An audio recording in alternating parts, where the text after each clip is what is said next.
wanna say to me now? Well, YouTube world, welcome back to another hyper enthusiastic, hyper informative, lots of hypers thrown in to the intro watch review channel from your favorite watch reviewer. So yeah, we got all that.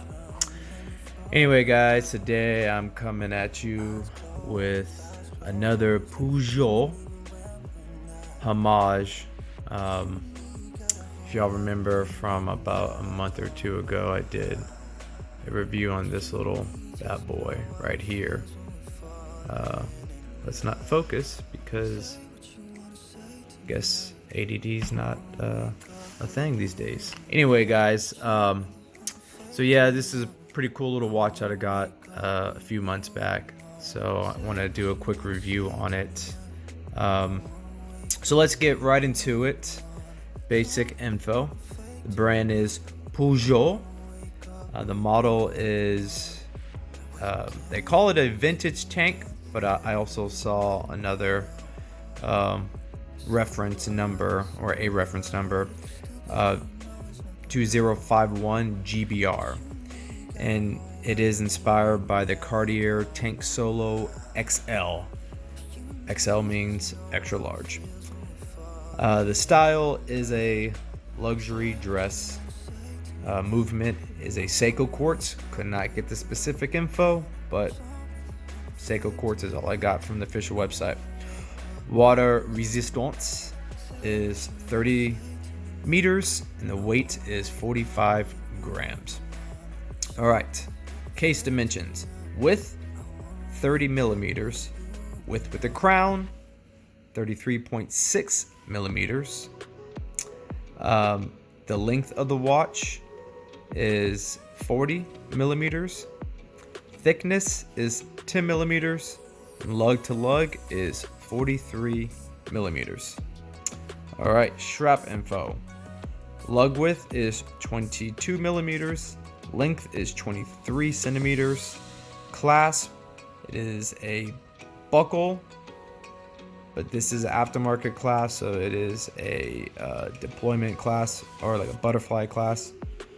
The material is genuine leather, so there's either two straps you can get with this watch.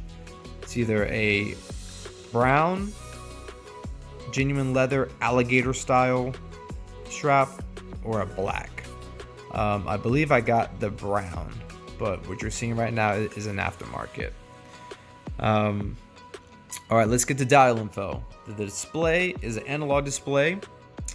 As far as branding or logo, you get the Peugeot, and you get 3 ATM water resistance quartz on the bottom, so it is branded. Dial color is silver. Hand color is a metallic blue. Marker type is Roman numeral. Crystal is a mineral. Case back is a solid. This one is a pop off. The material is a 14 karat gold plated, I believe brass case. The crown is just a simple push and pull. Feature, I guess if there's any feature on this, it'd be, if you see in the center of the dials, that textured, I believe that's pronounced goulash. My other Peugeot watch has the same type of dial, so I guess that's a unique feature. As far as movement goes, manufacturer is Seiko, country of origin, Japan. Type is a quartz, so it's a battery operated, and that's all the info that I could get because I couldn't get a specific watch movement. Here is the box that comes with the watch. Nice little texture, almost like a leather. Full 360. Right here is, there's the model number.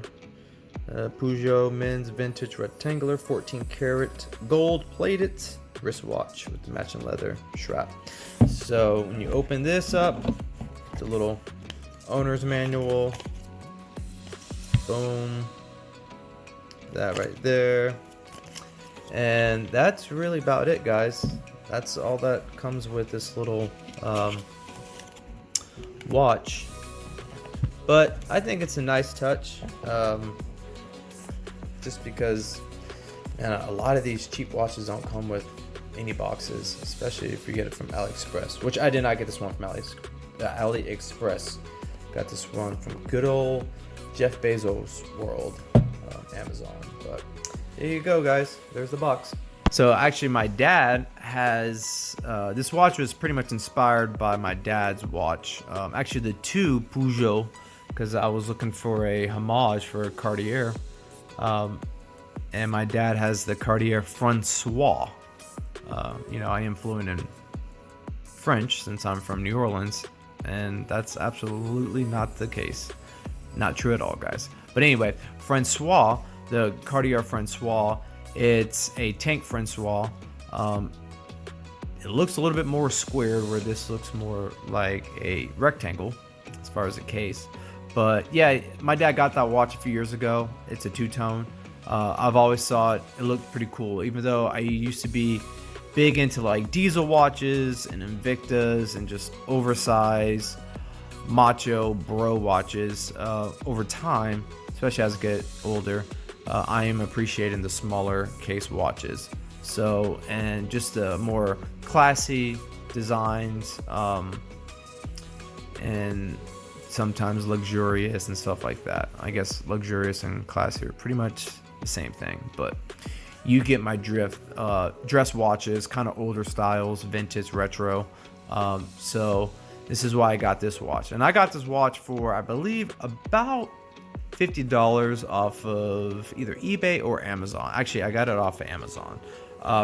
This watch right here, this other Peugeot, I got this one off of eBay for about $40. So I mean, for $40 for a tank Homage, there's not many that are out there, especially for under $100. I mean, you've got Seiko, and they're between I want to say 70 to 170, and then obviously you've got some really cheap ones. You've got like a Casio, and then obviously it jumps up to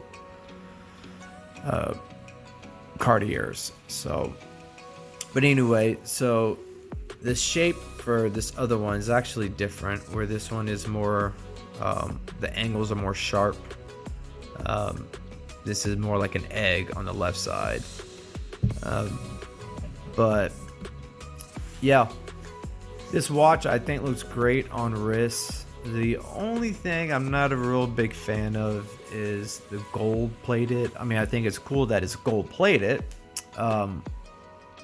but I would rather have a either silver plated or just a polished stainless steel. I'm not a fan of gold. I've tried over and over again. I used to be into like two-tone and more so with rose gold instead of like your standard like yellow gold. But I really like the style of this watch, especially because all the hour markers are Roman numerals, where on this watch, even the majority of it is Roman numerals, it does have a date at the 6 o'clock, which I still like that 11 of the hour markers are Roman numerals. A lot of these Cartier style watches, it may have like just a 12 o'clock or 6 o'clock Roman numerals, where I wanted all of the Roman numerals and with no date window. So that was a big I guess factor on why I got this watch. But yeah, the only thing I didn't really like is the gold. So if Peugeot one day were to make a silver case, I would probably end up getting that one. But with this strap, I felt like it kind of made it less dressy, where I could wear this on like a casual basis. And I feel like the strap that came with it makes it a little bit more dressy. And this is a watch that I'd prefer to just wear just going out and about running errands, just because I really don't go to formal events. So but I still like the style of the watch. So I still want to give it some type of purpose in my little collection. But anyway, guys, let me know what other watch reviews y'all want. I'm thinking about doing a retake on pretty much most of my watches up until I started kind of really expanding on my filming and my shots. So like my first at least half dozen reviews, I will probably end up retaking those. I'll still keep them on my channel, but I think they need a revamp, so I will be doing that. I've got about 3 or 4 watches that are on my list to buy. I'll probably end up buying them here in the next couple weeks because I'm running out of watches to review, guys, and I want to keep the channel going. So goal is to try to do 1 watch review a week. So we'll see, and then I may add some other things like my top 5 watches I want to buy in 2022, or my favorite luxury brands, or my favorite luxury models I would get if I was Elon Musk or whatever, right? So I may add that into the mix. You know, this is all new to me, so I'm still learning every day. But anyway, guys, it'd be awesome if y'all share these videos. You know, I know these watches aren't like really popular per se, especially in the grand scheme of just the watch world, but anyone that's in this market, you know, hey, share it to a buddy that may be in the market for these watches, and that helps me out, helps grow the channel, helps motivate me, you know, push more content, better content, stuff like that. A lot of these watches that I review, no one is reviewing them, you know, whether that's good or bad, I don't know. To me, I think that gives a unique edge to the channel, to the reviews, because I'm sure there's someone else. I'm not the only human being that bought this watch, right? So I know there's other people out there looking for this watch, or watches that I own and that I've reviewed.